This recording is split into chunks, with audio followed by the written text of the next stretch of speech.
Bonjour et bienvenue dans cette vidéo de présentation de Babar et d'audit avec Babar et Your Test Guru. Je suis Pierre de Babar et ensemble nous allons aborder la partie technique. Donc ce qu'on peut faire avec Babar au niveau de l'audit technique, donc la partie technique de l'audit, pardon. Donc cette étude technique, elle nécessite plusieurs choses. En plus de Babar et Your Test Guru, je recommande d'utiliser un crawler. Parfois même, si vous avez la possibilité de faire une analyse de log, ce serait là-dedans qu'il faudrait l'intégrer. Ici, ce n'est pas le cas, puisque du coup, nous ne sommes pas un analyseur de log. Et au niveau du crawler, nous n'allons pas fournir toutes les informations auxquelles vous avez forcément besoin, dont vous avez forcément besoin. Vous avez parfois besoin de choses qui sont plus personnalisées, des choses qui sont un peu plus détaillées, et donc dans ce cas-là, je recommande donc d'utiliser un crawler. Ensuite, au niveau de l'étude technique, donc qu'est-ce qu'on va pouvoir utiliser? Donc, déjà, d'une part, on va pouvoir regarder un petit peu les basiques. Donc ça, ce sera forcément avec le crawler, les H1, les H2, title, description. Ensuite, on va pouvoir regarder un petit peu les templates. Alors, les templates, pour ça, c'est bien simple. Je vais vous recommander de passer sur l'analyse on-page de Babar. Donc, l'analyse on-page de Babar, on y accède dans l'entrée benchmark, donc analyse on-page, où là on vous fait une analyse du DOM de la page. Et donc, du coup, vous allez avoir donc la title, est-ce qu'elle est présente, voilà, le taux de duplication avec le H1. Il faut voir que en général, il y a une valeur de duplication avec le H1 qui est non nulle. C'est normal si vous avez à minima thématisé votre title et votre H1. En revanche, si c'est 100%, il me semble que c'est pas forcément très recommandé. Alors, d'ailleurs, parlons de H1, quelle est la structure HN du coup de la page? Ben ça, on peut le voir directement ici dans cette analyse du DOM. Donc on voit qu'il y a un H1, donc c'est très bien, mais en général il faut un H1 unique par page, et ensuite 3 H2, alors du coup alors bon, là c'est une page recette, donc c'est un peu normal qu'on ait les ingrédients, les conseils, les recettes, la recette, etc. Donc c'est un peu léger sur une page classique, mais là sur une page recette c'est assez normal au final. Ensuite, on peut donc aller regarder les images avec donc du coup une indication si les halts sont remplis ou non, ainsi que la liste des liens des images.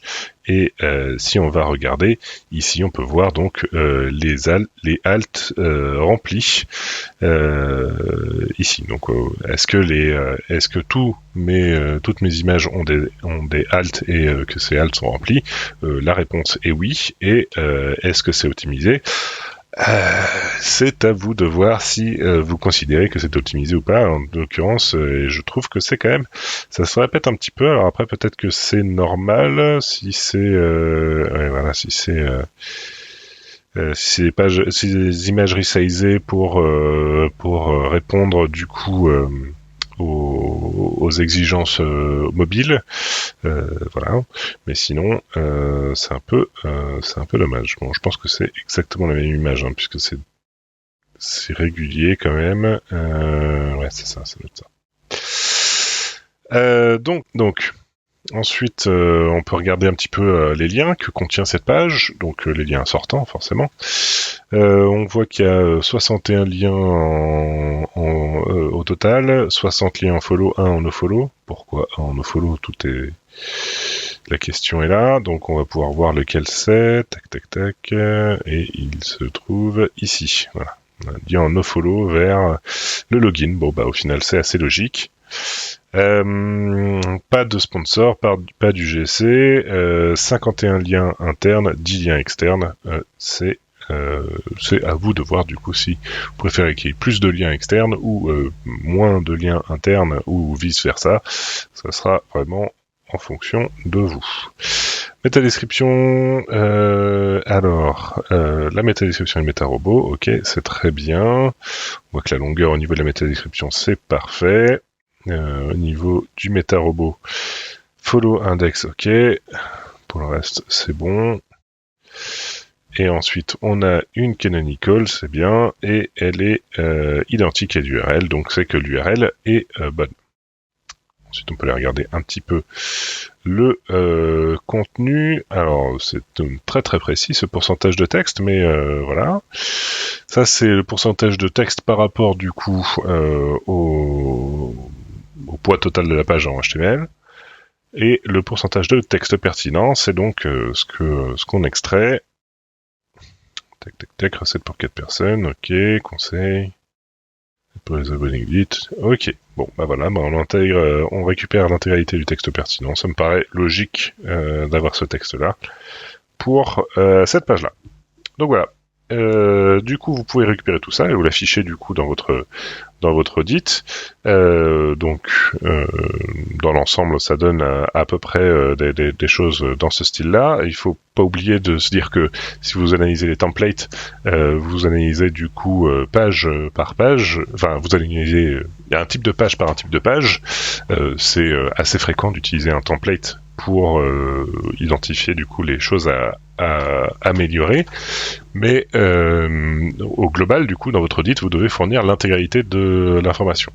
Donc, quand vous avez que quelques pages où il y a des erreurs, à ce moment-là, bah, du coup, vous fournissez l'information sur les quelques pages. Quand vous voyez qu'il y a des erreurs récurrentes au niveau des templates, là, vous pouvez afficher juste un template. Donc là, en l'occurrence, si je reviens en arrière, sur les pages catégories, il n'y avait pas trop d'erreurs, donc du coup, rien à signaler. Pas trop d'erreurs, voire pas du tout. Sur la home, rien à signaler, etc., etc. Rapidement, le dernier point technique du coup à ajouter, ce serait du coup la visualisation de la santé, l'état de santé du site. Alors, c'est un état de santé qui est tout à fait relatif. Hein. Le score de santé que nous affichons correspond au pourcentage des URL que nous connaissons de votre site qui répondent en 200. Alors ici, sur la santé, donc technique santé HTTP, ou alors vous pouvez le voir sur la vue d'ensemble, hein, sur le host overview ici HTTPS. Lorsque vous arrivez sur cette page-là, vous voyez donc du coup que nous avons 33% des pages que nous connaissons en 200. C'est 33% de pages. Déjà, d'une part, c'est les 100% de pages. Déjà, comment est-ce qu'on arrive à les identifier ? On arrive à les identifier parce que notre robot passe sur toutes les pages qu'il peut trouver. Où est-ce qu'il va chercher du coup toutes ces pages-là ? Soit il va les chercher en trouvant du coup des liens en interne, donc du coup ce seront du coup du linking interne, ou alors en trouvant des liens qui font référence à des pages que vous avez, peut-être que vous n'avez pas maillé sur votre site, depuis d'autres sites. Donc ça fonctionne comme un robot, hein, c'est comme le robot Google, c'est exactement la même chose. Et donc du coup on va pouvoir se focaliser par exemple sur les 400, pourquoi ces pages sont en 400, sur les 300, pourquoi ces pages sont en 300, est-ce que ces pages sont en 300 alors qu'elles sont maillées depuis l'interne, etc., etc. Donc regardons un petit peu les pages en 300, on peut voir ces pages-là. Donc là, ici, je vois que c'est la home, mais attention, c'est la home en HTTP. Donc si je vais regarder ça en détail, hop, je vais regarder l'URL overview. Voilà, en plus, this URL is a redirect. Donc du coup, je peux aller voir les backlinks à l'URL. Tac, tac, tac, tac, tac. Par URL. Et là, du coup, je vais voir l'intégralité des liens qui sont faits vers cette URL en particulier. Et comme c'est une URL en HTTP et que ma réelle URL maintenant de home c'est HTTPS, ce que je veux, du coup, c'est que tous ces backlinks soient faits vers le HTTPS. Donc, je peux éventuellement aller contacter ces gens-là, leur dire hey, j'ai changé d'URL, ça pourrait être sympa que vous corrigiez ça. Ça va pas vous apporter énormément de choses, mais c'est vrai que si vous avez beaucoup de liens qui sont en redirection, ça risque de vous poser un petit peu de problème. Donc là, du coup, on peut voir l'intégralité des liens qui sont faits vers cette page-là. Ce qui pourrait être sympa, du coup, c'est de les corriger. Et alors, du coup, Tac, tac, tac. Je peux également aller regarder donc les pages en 400.